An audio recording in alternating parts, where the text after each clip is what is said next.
തലസ്ഥാനത്തിന്റെ മുഖച്ഛായ മാറ്റാൻ പുത്തൻ തിരുവനന്തപുരം പദ്ധതിയുമായി മുൻ കേന്ദ്രമന്ത്രി രാജീവ് ചന്ദ്രശേഖർ.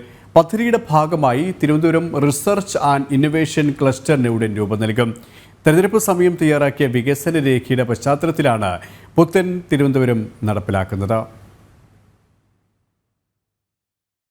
അതിവേഗം മാറിക്കൊണ്ടിരിക്കുന്ന ആധുനിക ലോകത്തിൽ യുവജനങ്ങൾക്ക് കൂടുതൽ അവസരങ്ങൾ ലഭിക്കേണ്ടതുണ്ടെന്നാണ് മുൻ കേന്ദ്രമന്ത്രി രാജീവ് ചന്ദ്രശേഖർ പറയുന്നത്. ഇതിനായാണ് തലസ്ഥാനമായ തിരുവനന്തപുരത്തെ സമഗ്ര മാറ്റത്തിലേക്ക് ചുവടുവെപ്പിക്കാൻ ഒരുങ്ങുന്നതും. ഇതിന്റെ ഭാഗമായി ഗവേഷണത്തിനും നവീകരണത്തിനും മികച്ച സൗകര്യമുള്ള കേന്ദ്രമായി തലസ്ഥാനത്തെ മാറ്റുകയാണ് മുൻ കേന്ദ്രമന്ത്രി രാജീവ് ചന്ദ്രശേഖർ. തലസ്ഥാനത്തിന്റെ മുഖച്ഛായ മാറ്റാൻ പുത്തൻ തിരുവനന്തപുരം പദ്ധതി ഉടൻ നടപ്പിലാക്കും.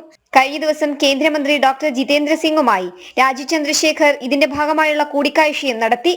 തിരുവനന്തപുരം റിസർച്ച് ആൻഡ് ഇന്നൊവേഷൻ ക്ലസ്റ്ററിന്റെ രൂപീകരണവും ഉടനുണ്ടാകും. തെരഞ്ഞെടുപ്പ് രൂപീകരണത്തിനിടെ തയ്യാറാക്കിയ വികസന രേഖയിൽ ഊന്നിയാകും തലസ്ഥാനത്തിന്റെ സമഗ്ര മാറ്റം. ജനം, തിരുവനന്തപുരം.